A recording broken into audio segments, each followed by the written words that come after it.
नमस्कार दोस्तों, मेरे दोस्त। जैसे ही हमारे देश के प्रधानमंत्री श्री नरेंद्र दामोदर दास मोदी ने बीते मंगलवार यानी कि 19 सितंबर को जब नए संसद भवन से अपनी पहली संबोधन के दौरान महिला आरक्षण बिल का जिक्र करते हुए यह कहते हैं कि महिलाओं को अधिकार दिलाने और उनकी शक्तियों का उपयोग करने ही तो ईश्वर ने मुझे चुना। और वो बोलते हैं कि 19 सितंबर का दिन इतिहास में महिला आरक्षण को लेके अमृत को प्राप्त करने जा रहा है। तो इसका बहुत सारे मायने निकाले जाने लगा।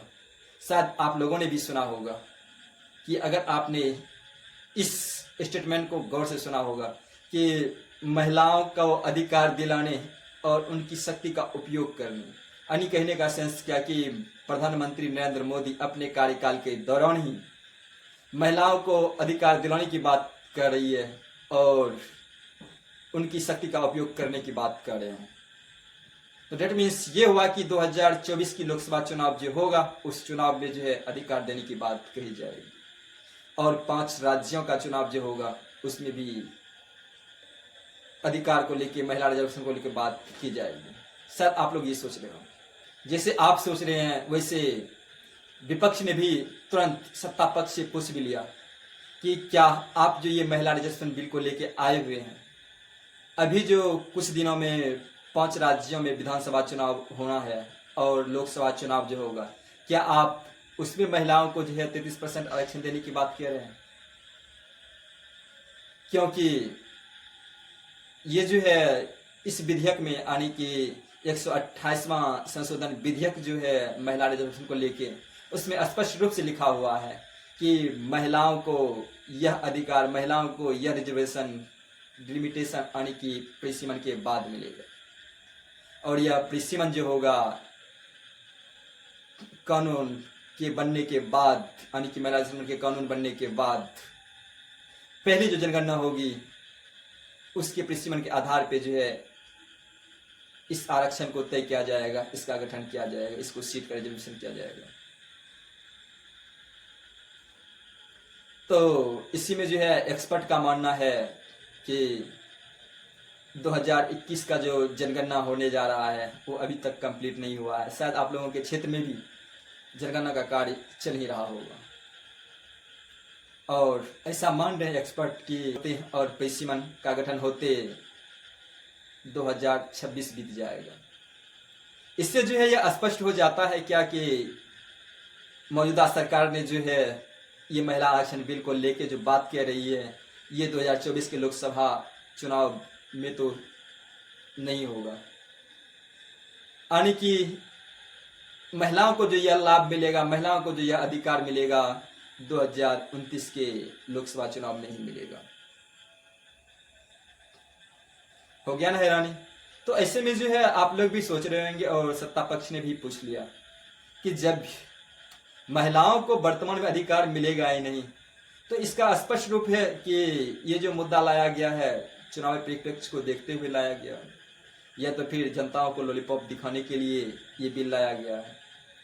तो इसकी क्या सच्चाई है, इसका जो है ना क्या मायने निकलता है, इसकी तह तक में न जाते हुए ये इसकी चर्चा मैं आप लोगों के ऊपर छोड़ता हूँ और मैं आता हूँ मुद्दे की बातें पे।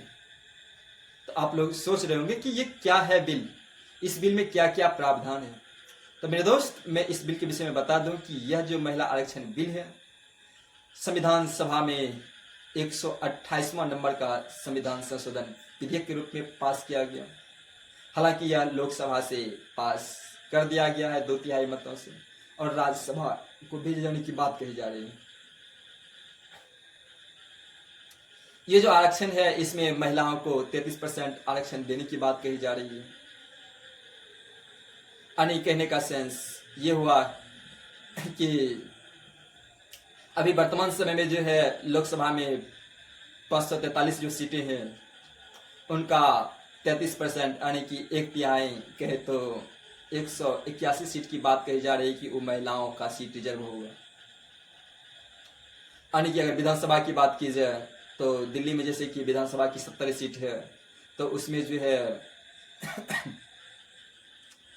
23 सीट जो है महिलाओं के लिए आरक्षित होगा। और ये महिला आरक्षण बिल जो है ये लोकसभा और दिल्ली सहित समस्त राज्यों के लिए लागू होगा। और इस संशोधन विधेयक में जो है ना एक हाईलाइटेड पॉइंट जो उभर के आता है और कहा जाता है कि ये जो बिल है 27 साल बाद इस बिल को हमारे प्रधानमंत्री श्री नरेंद्र मोदी ने उठाया और आने वाले दिन में हो सकता है जैसे ये कानून लागू हो जाए, ये बिल पास हो जाए, तो 19 सितंबर इतिहास में स्वर्णिम अक्षरों में महिला आरक्षण को लेकर लिखा जाएगा। तो ऐसे में आप सोच रहे होंगे कि ये 27 साल क्यों? क्या 27 साल से पहले इस रिजर्वेशन बिल को लेके चर्चाएं नहीं थी? तो मेरे दोस्त बता दूं कि जब 1966 ईस्वी में HD देवगौड़ा की सरकार आई तो उस समय भी उन्होंने जो है महिलाओं के आरक्षण को लेके 33% सीट को लेके 1/3 सीटों को लेके जो है ये बिल लाया गया था, लेकिन जो है पास नहीं हो सका। और तब से जो है 1966 से लेके अभी जो है 1923 जो चल रहा है ये 27 साल का ड्यूरेशन है। इस कारण से जो ये कहा जा रहा है कि ये 27 साल बाद जो है इसे कानून बनाया जाएगा। हालांकि मैं बता दूं आप लोगों को कि इसके बीच भी बहुत सारी सरकारें आई, बीजेपी की सरकार भी थी, कांग्रेस की सरकार थी, महिला आरक्षण को लेके मुद्दा उठाए, लेकिन जो है पास नहीं हो पाए। 98 ईस्वी में जो है अटल बिहारी की सरकार आई, उन्होंने भी इस बिल को उठाया और सरकार गिर जाने के बाद वो सफल रहा। उसके बाद फिर जो है अटल बिहारी वाजपेयी की सरकार बनता है, फिर भी जो है ना ये बिल लागू नहीं हो पाता। उसके बाद कहता है कि 2008 ईस्वी में जो है ये जोरों शोरों से हुआ, राज्यसभा से तो पास हो गया। जब 2010 ईस्वी में मनमोहन जी की सरकार थी उस समय भी जो है इस बिल को पास करने पे जोर दिया गया, लेकिन लोकसभा में अटक के रह गया। और उसके बाद जो है यह 2023 ईस्वी 19 सितंबर का इतिहास रचने योग्य है। तो ऐसे में सवाल उठता है कि क्या 1966 से पहले जो है हमारे संविधान में महिला आरक्षण को लेकर कुछ नहीं कहा गया था क्या? तो मेरे दोस्त मैं बता दूं कि महिला आरक्षण के लेके जो है इसका इतिहास बहुत पुराना है। आजादी से पूर्व भी जो है हमारे महान वीरांगनाएं सरोजिनी नायडू ने महिला आरक्षण को लेके बात कही थी। शायद वो 1935-36 ईस्वी की बात है।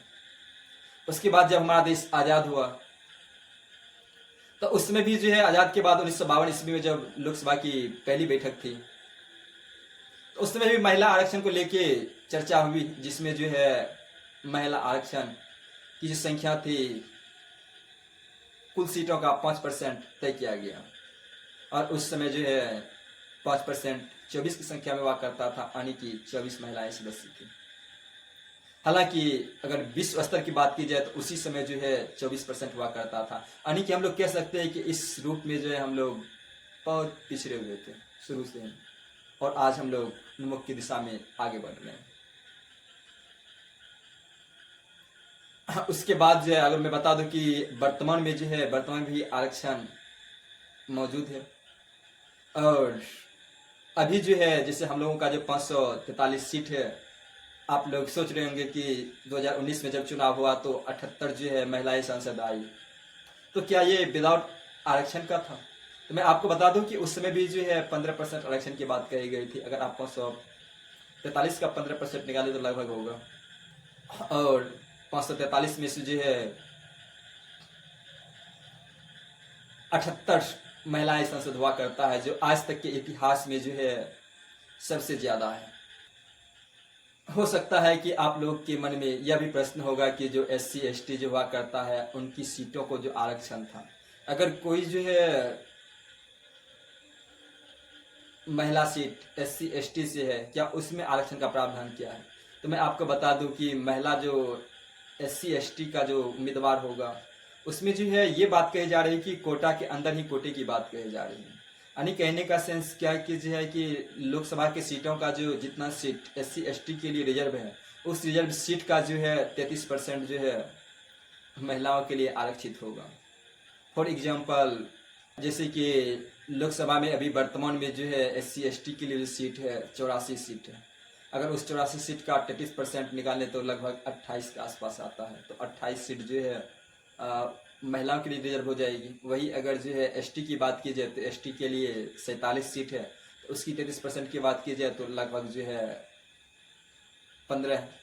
मेरे दोस्त, अगर वर्तमान परिप्रेक्ष्य को देखा जाए तो लोकसभा की कुल सीटों का 15% महिलाएं सीट है और राज्यसभा की सीटों को देखा जाए तो 14% है। लेकिन अगर विधानसभा की सीटों को देखा जाए तो विभिन्न राज्यों में जो है इसका आंकड़ा उल्टा पुल्टा है।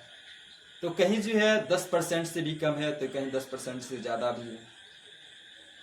जैसे महाराष्ट्र, आंध्र प्रदेश, केरल, बड़े बड़े राज्य की बात की जाए तो वहाँ भी जो है 10% से कम महिला सीट देखने को मिलता है।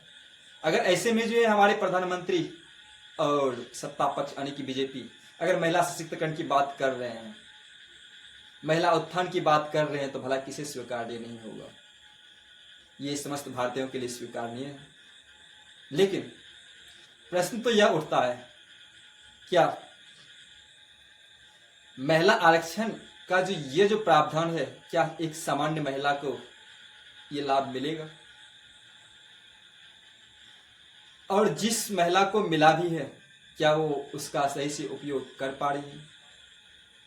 क्योंकि वर्तमान में जो देखा जाता है कि 78 जो महिला सांसद है उनमें से 33 ऐसे सांसद हैं वो किसी न किसी राजनीतिक दल से जुड़ा हुआ, पहले से जुड़ा हुआ है। तो कितना बहुत बड़े लीडर की पत्नी है, तो कितना बहुत बड़े नेताओं की बेटी है। ऐसे में जो है सामान्य नागरिक की जो है अधिकार की बात कहाँ की गई? सामान्य महिला की जो उत्थान की बात कहाँ की गई? सामान्य महिला की, सामान्य नारी सशक्तिकरण की बात कहाँ की गई? और ये तभी होगा जब जो है महिला सशक्तिकरण का जो ये अधिकार है एक सामान्य महिला को भी मिलेगा, तो भारत की नागरिक इससे आत्मसंतुष्ट होंगे और नारी सशक्तिकरण को स्वीकार करेंगे। चलिए आज के एपिसोड को यहीं खत्म करते हैं, फिर मिलते हैं कभी अगले एपिसोड के साथ। थैंक यू, आपका दिन शुभ हो।